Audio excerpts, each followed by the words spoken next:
Hey, hi everyone. My name is Jerry Wise. I'm a life and relationship coach. I've been helping people for 45 years. And I have a new video. This video is entitled 22 Rules of a Dysfunctional Narcissistic Family. And I'd like to thank Julie Hall and her book, The Narcissist in Your Life. And she also hosts the Narcissist Files as well. And I hope you'll look her up and take a look at her book. It's excellent. And I'd like to share her rules and my rules as well to maybe help you round out narcissistic family rules. There are unspoken rules in the family. There are unspoken rules in any family. It doesn't even have to be dysfunctional families. But certainly, if there's a narcissist in the family, there's going to be some dysfunctional nature to the family. And if there's a narcissistic parent or narcissistic both parents, then we've got some real struggles and problems. Or if we have a narcissistic parent and a very checked out other parent who's either codependent or very much avoidant and also people pleasing or in that way, then we have lots of problems going to happen in the family, particularly for the kids. And I'm talking about, if we're adult children of a narcissistic family, then these rules are probably going to sound pretty familiar. And narcissistic homes have unspoken rules of engagement that dictate interactions among the family members. And that I go further to say, not only do they dictate the interactions of family members and the rules of engagement, but they also affect the emotional field and infuse the emotional field of the family. They educate and imprint and infuse the emotional field of the family, which is also infused into us, and then we take that on into adulthood. And then we live out an adult child of a narcissistic family, kind of symptoms, problems, hurdles, dysfunctions, lack of self-awareness, kind of, self-limitation kind of problems that we have when we're adults. And the reason that we try to understand what are some of these unspoken rules and the effect of those, I'm going to talk about that more towards the end. The reason we talk about those is because they give us insights into how to heal and where to heal. For example, number one rule is acceptance is conditional. Well, I think most people who grew up in a narcissistic home definitely saw acceptance as conditional. And there are many dysfunctional families where acceptance is conditional, not just narcissistic homes, but there can be many homes where acceptance is conditional. And if acceptance is conditional, then how would we internalize that, make it our own, and live that out in our adult life? We're going to accept ourselves only conditionally. And so if I'm not perfect, if I don't do everything right, then I'm not going to accept myself. I can't accept myself as I am because I've internalized this acceptance is conditional rule and it's infused into the emotional field in which I operate emotionally. To gain acceptance, children must comply with the family narrative and value system. Expressions of difference are rejected and pathologized. If you're different, then that is bad. That is unhealthy if you're different, and you should be rejected. Because we need to be, if we want to be accepted, then we must live by what is acceptable in the family. Number two, an unspoken rule, submission is required. Everyone is expected to submit to the dominant narcissist's authority, no matter how ignorant, arbitrary, cruel, or destructive it is. We must submit to the dominant narcissist's authority, which is very wounding and very traumatizing for those growing up in narcissistic homes. Number 3, someone must be blamed for problems. Unspoken rule sometimes is a spoken rule, but it generally is an unconscious spoken rule that somebody's got to be blamed. When something bad happens, from a lost job or a spilled glass of milk, someone must be blamed for it. Typically, there's a family scapegoat who must be blamed and must bear the main burden of the family's problems, frustration, and unhappiness, as well as the dominant narcissist projecting of self-loathing.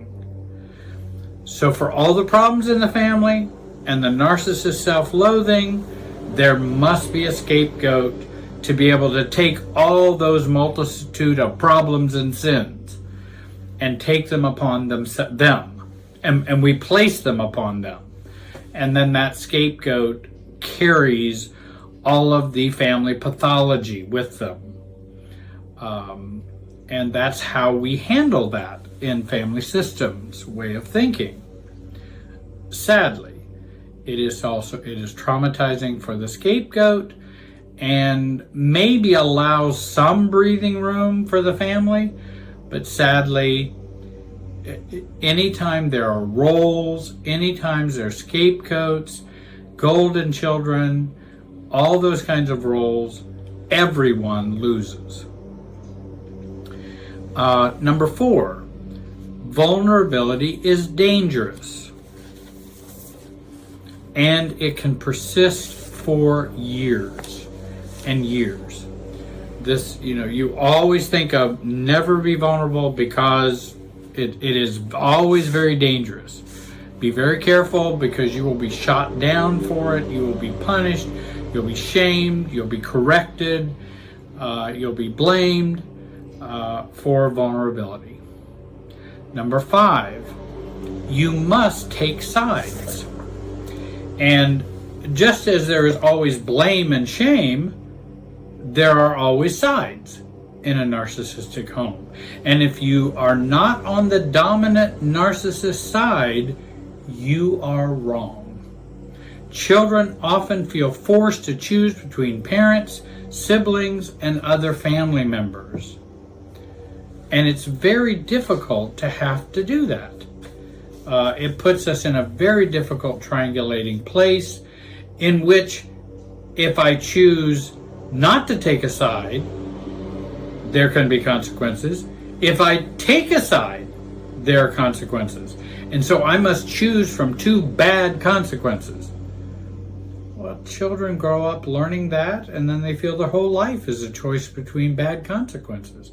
And their whole life gets formulated into a formulation in which I'm always going through that time and time again. There are only bad choices. Never a good choice over a bad choice. There's always 2 bad choices that I have to choose from.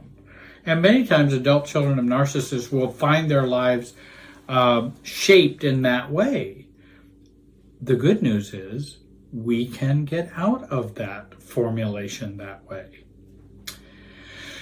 Number 6, there's never enough love and never enough respect to go around. This is the whole zero-sum game. There's only so much favor that can go around. Renewable resources in healthy families, love and respect, are limited to the narcissist and whomever else is deemed worthy, usually a favored golden child. Respect or love for one person means respect and love means disrespect and unlove for another. There's only so much. Number 7, feelings are wrong. The feelings that make us human help us connect and get our needs met and protect us from harm are selfish and must be repressed. Only the narcissist has free rein to express feelings and have emotional reactions and make demands. Again, our feelings are wrong. And one-upmanship and favoritism and constant comparisons create a harsh, competitive environment that undermines trust, breeds hostility, and betrayal. And again, I think that one-upmanship is always present as rule number 8. Rule number 9, appearances are more important than substance. Even if everyone is suffering, they must all smile for the family photo. Appearances are more important than people. Appearances are more important than substance. Number 10, rage is normalized. Everyone is expected to swallow, endure the dominant narcissist's irrational, explosive, and perhaps also violent rage. This may be magnified by other forms of mental illness and or addiction. Again, rage is normalized. And we carry that on into adulthood, and then we accept more anger and accept more rage than we should be. Number 11, denial is rampant. To sustain the dominant narcissist control over the family, there is a denial of abusive incidents, ongoing mistreatment of the scapegoat, and routine forms of neglect. Number 12, an often unspoken rule, there is no safety. There is no safety. This family is not one in which we feel safe. So always remember, you're never safe growing up in a narcissistic family. Number 13, no one can be or should be okay. No one's okay. Maybe the narcissist projects that they are okay and everyone else is not okay. But even the golden child is not okay, as he or she really is, but is only okay as he or she is supposed to be. So even the golden child isn't okay as they are. It's as they must be. And then certainly the scapegoat or mascot or lost child or any number of roles that we have in the family. 14, fear must always be present, and anxiety must guide everyone. Fear is always present, must always be present, and anxiety must guide everyone. And that systems fear, that fear that's within the system, can be very paralyzing, which it is intended to do. That is its purpose, to paralyze, to keep everyone offsides and everyone out of balance. And the anxiety must be there, so we will always react out of our anxiety, not out of thoughtfulness, intentionality, rationality. Can't have any of that. Anxiety must guide everyone. 15, always avoid, never resolve. So you keep your head down, stay under the radar. You can't resolve anything, so just avoid. 16, always be angry or always be appeasing. And we usually flip-flop between the 0 to 180 degrees of angry to appease, angry to appeasement, appeasement back to anger. But it's not to be overt anger. It often ends up being suppressed or repressed anger that we feel, because certainly you can't be angry with the narcissist. Good heavens, you will pay dearly for that. And you can't be angry about what are obviously things that would be worthy of anger. You cannot do that in a narcissistic home. It's anger beware. Buyer beware, anger beware is the motto in a narcissistic home. 17, differentiation or confidence in anyone other than the narcissist must be punished or shamed or rejected. We cannot be differentiated. You better not have confidence. And certainly that differentiation or difference between narcissistic family and yourself cannot be tolerated. Also, number 18, never count on parental support. Now, why do I say that? Maybe there was a parent who tried or wanted to be more supportive, but you can't count on it because that parent is under the subjection to the dominant narcissist. So the parent you can't count on, even the quote good parent, because they are under subjection to the narcissist. At any time, they could pull their support for you because they have to please the narcissist parent. And so, can't count on it. Nice when it happens, but it many times will be yanked out for fear, anxiety, reasons. Or codependent reasons. 19. Always enmesh, and boundaries are not permissible. Only enmeshment. And then I'm going to expand on that in just a little bit more in just a second. Rule number 20.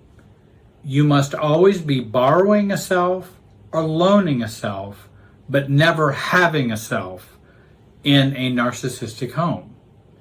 We always must be in the operating of filling up other people's buckets, not our own.